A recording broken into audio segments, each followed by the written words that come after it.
भारतीय जनता पक्ष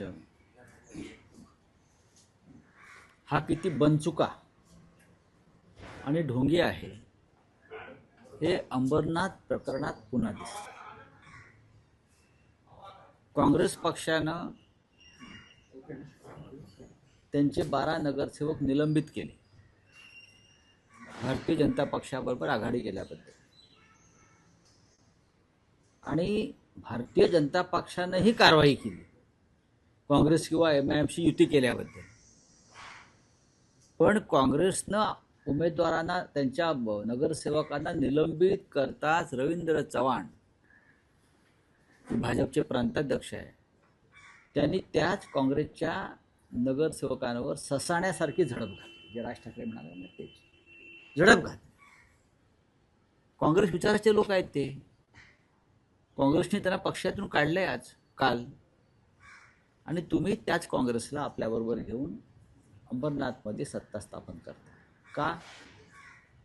तर शिंदेच्या लोकांना, शिंदे गटाच्या लोकांना सत्तेपासून दूर ठेवण्यासाठी. हा तुमचा अंतर्गत प्रश्न आहे, या तुमच्या अंतर्गत लाथाळ्या आहेत. पण तुम्ही काँग्रेस बरोबर एक प्रकारची युती आणि आघाडी केलेलीच आहे. MIMचे लोक सुद्धा बरोबर घेऊन अकोटला सत्ता स्थापन करतायत, त्यांना त्यांच्यावर कारवाई होते MIMच्या लोकांवर, आणि त्यांना बरोबर घेऊन MIMला सुद्धा अकोटला बरोबर घेऊन ते सत्ता स्थापन करतायत. मी म्हटलं ना, हे एक नंबरचे बनचुके आणि ढोंगी लोक आहेत. महाराष्ट्रामध्ये त्यांनी वैचारिक विष पेरण्याचा प्रयत्न केला, राज्य गढूळ केलं. लोकांसांगे ब्रह्मज्ञान, स्वतः कोरडे पाषाण, हे जे संतांनी म्हटलं आहे ते भारतीय जनता पक्षाच्या बाबतीत तंतोतंत लागू पडत आहे. जे वारंवार आम्ही म्हणतोय की काँग्रेस नसेल तर भाजपा नाही, शिवसेना नसेल तर भाजपा नाही. पूर्वी नेते किंवा कार्यकर्ते घडवले जात होते, आता ते पळवले जातात आणि आपले पक्ष उभे केले जातात. स्वतःच्या पक्षामध्ये नेतृत्व घडवण्याची किंवा कार्यकर्ता घडवण्याची अजिबात क्षमता नसल्यामुळे आणि स्वबळावर सत्ता स्थापन करण्याची ताकद नसल्यामुळे अशा प्रकारे चोऱ्या माऱ्या, लांड्या लवाडा, कोणताही वैचारिक विधिनिषेध न ठेवता लोकांना पक्षात सामील करून घ्यायचं. खरं म्हणजे रवींद्र चव्हाण यांच्या ठाणे जिल्ह्यामध्ये घडलं आहे. अंबरनाथचा प्रकार जो आहे हा भाजपचे प्रदेशाध्यक्ष रवींद्र चव्हाण जे ठाणे जिल्ह्यातले आहेत, डोंबिवलीतले आहेत, त्यांच्याच भागात प्रकार घडला आहे ना हा काँग्रेस आणि भाजपा युतीचा. त्यांना कळू नये की त्यांचं ज्यामागे कारस्थान होतं. असे अनेक प्रकार या राज्यामध्ये घडत आहेत. परळीमध्ये सुद्धा परळीमध्ये शिंदे शिवसेना, MIM आणि राष्ट्रवादी अजित पवार गट. मग आता आम्ही नवाब मलिक यांच्या मांडीला बसणार नाही वगैरे असे ते सांगत होते. तुमच्या सरकारमध्ये धर्मांध आणि राष्ट्रद्रोही लोक आहेत असे सांगणारे हे लोक आहेत ना. मग MIM बरोबर बसतात, काँग्रेस बरोबर बसतात. त्यांना काँग्रेसचा प्रचंड राग, तिटकारा होता शिंद्यांना किंवा भाजपला. मग आता तुम्ही काँग्रेस बरोबरही बसताय मांडीला मांडी लावून, आणि MIMच्या लोकांनाही मांडीवर घेऊन बसताय. त्याच्यावरती उत्तर द्या ना. तुम्हाला आमचा त्रास यासाठी झाला की आमच्या सरकारमध्ये नवाब मलिक आहे, आम्ही हिंदुत्व सोडलं, आम्ही अमुक केलं, आम्ही काँग्रेसबरोबर बसणार नाही. बरं का, हे कोण म्हणत होतं? मेंदे म्हणत होते. आम्हाला काँग्रेसचा विषय प्रचंड घृणा आहे. मग आता काय? तुमचा मित्रपक्ष काँग्रेसबरोबर आहे, तुम्ही बीडमध्ये काँग्रेसबरोबर अलायन्स करताय, MIM बरोबर अलायन्स करताय, कशाला लोकांना फसवताय? नाही पण सर, राऊतच्या महाराष्ट्रात सत्ता स्थापनेसाठी जे काही पॅटर्न अस्तित्वात येत आहेत, सर्वच राजकीय पक्षांनी वैचारिक म्हणजे विचारसरणी बाजूला ठेवून वैचारिक सुनता केली. त्याला वैचारिक सुनता करणं म्हणतात. वैचारिक सुनता करणं. आम्ही राज ठाकरे यांच्याबरोबर आहोत, आमच्याबरोबर शरद पवारांची राष्ट्रवादी काँग्रेस काही ठिकाणी आहे.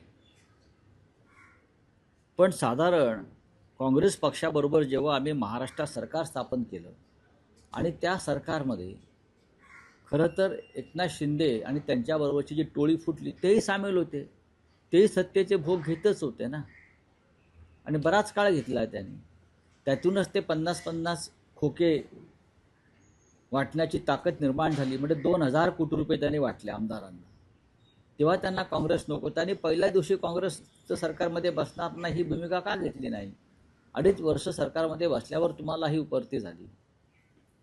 सर, एक काल वेगळा प्रकार महाराष्ट्राच्या राजकारणात बघायला मिळाला. तुमची आणि एकनाथ शिंदेची पहिल्यांदा भेट झाली. ही अनपेक्षित भेट होती की तुम्ही ठरवून त्यांना भेटायला? कसं काय ठरवून कोणाला भेटेल? ही अनपेक्षित भेट असते. अशा प्रकारच्या भेटी असतात त्या अनएक्सपेक्टेड असतात, अनपेक्षित असतात. ते राज्याचे जरी बेकायदेशीर असले तरी उपमुख्यमंत्री समोर आले. आम्ही एका कार्यक्रमात एकत्र होतो. आता आपल्या विचाराची नसलेली व्यक्ती त्या कार्यक्रमाला आले म्हणून त्या कार्यक्रमावरती बहिष्कार टाकण्याची विकृती आमच्यामध्ये नाही. माझा कार्यक्रम झाल्यावर ते समोर होते. हाय हॅलो झाला आणि आम्ही निघून गेलो. त्यांनी नमस्कार केला, तुम्ही एकेकाळी तुम्ही जिथे आहात ज्या घरी त्यांचं जाणं येणं होतं. एकेकाळी ते आमचे सहकारी होते, जवळचे मित्रही होते. हे सत्य आहे ना, हे सत्य आहे. आता त्यांनी पलायन केलं तर आम्ही काय करणार? आम्ही आहोत तिथेच आहोत. असं आहे की जे नीतिमान आणि निष्ठावान असतात त्यांच्यासमोर जे पळून जातात त्यांच्या नजरेला नजर ते भिडवू शकत नाहीत. हे मी शिंद्यांच्या बाबतीत म्हणत नाहीत, हे सगळ्यांच्याच बाबतीत असेल. आता अजित पवार शरद पवार एकत्र आहेत, पण सुरुवातीच्या काळात अजित पवारसुद्धा शरद पवारांच्या डोळ्याला डोळा भिडवत नव्हते. हे आपण चित्र पाहिलं असेल. पण हे सर्वत्र आहे. पण अवघ्या काही सेकंदासाठी हा प्रसंग घडला. त्यावेळेस शिंदेच्या जेव्हा तुम्ही समोर आलात, काय एकूण तिथे चित्र होतं किंवा तुम्हाला काय वाटलं? मला काही नाही वाटलं. मला काय वाटणार? आणि कशा करता वाटावं? त्यातून काय महाराष्ट्रात त्यातून काय मिळणार आहे? काहीच नाही. ते ढोंगी भाजपबरोबर सत्तेमध्ये आहेत. त्यांना भाजपा ब्लॅकमेल करत आहे.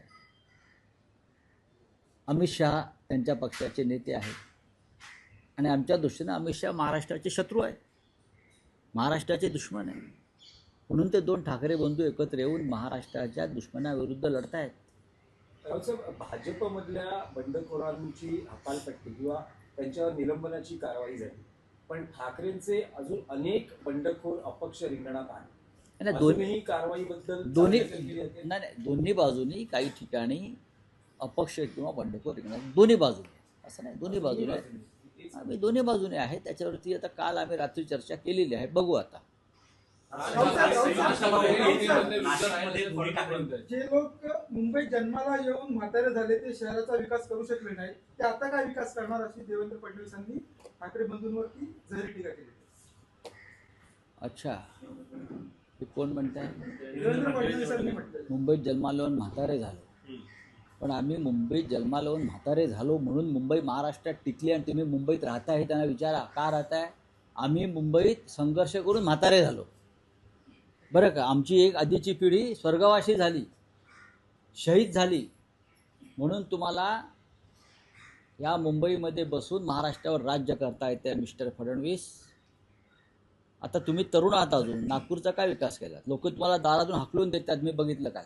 पण ते असं म्हणतात की मी सर्टिफाईड नागपूरकर आहे. मग चांगली गोष्ट आहे. नागपूर हे महाराष्ट्राची उपराजधानी आहे. तुम्ही सर्टिफाईड नागपूरकर आहात, आम्ही सुद्धा डबल सर्टिफाईड मुंबईकर आहोत, बरं का. आणि मुंबई ही लढून मिळवली आहे आम्ही, फडणवीस. आम्हाला अशी आकाशातून जमिनीतून बटाटे येतात तसे आम्हाला बटाटे मिळालेले नाही आहेत. भुईमुगाच्या शेंगा येतात. ही मुंबई लढून मिळवली. आणि जेव्हा आम्ही लढत होतो तेव्हा फडणवीस यांचा जन्म झालेला नव्हता.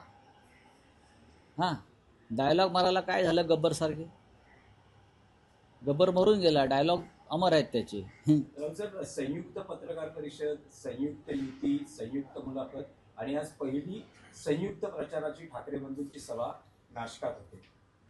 हो, आज महत्त्वाची सभा आहे नाशिकमध्ये. उद्धवजी आणि राजसाहेब हे आज नाशिकला जातील आणि पहिली सभा आहे. काल राजसाहेब ठाण्यात होते, कल्याण डोंबिवलीत होते. आता उद्धव साहेब उद्या संभाजीनगरला जातील, ठाण्यात सभा होईल, मुंबईत 11 तारखेला सभा आहे. अशा तऱ्हेने संयुक्त सभा आणि संयुक्त प्रचार रॅली सुरू आहे. राज ठाकरे युतीमधले लुजर आहेत असे फडणवीस म्हटले. काय राज ठाकरे हे युतीमधले लुजर आहेत असे फडणवीस म्हटले. आता पाहू ना कोण लुजर आहे आणि कोण विनर आहे ते तुम्ही कशाला सांगायला पाहिजे. या मुंबईची जनता ठरवेल ना. आणि मुंबईची जनता ही कायम ठाकरेंच्याच मागे उभी राहिली आहे हे देवेंद्र फडणवीस यांनाही चांगलं माहिती आहे. ठाकऱ्यांशिवाय मुंबई म्हणजे महाराष्ट्र दुबळा आणि पांगळा, एवढंच लक्षात घ्या.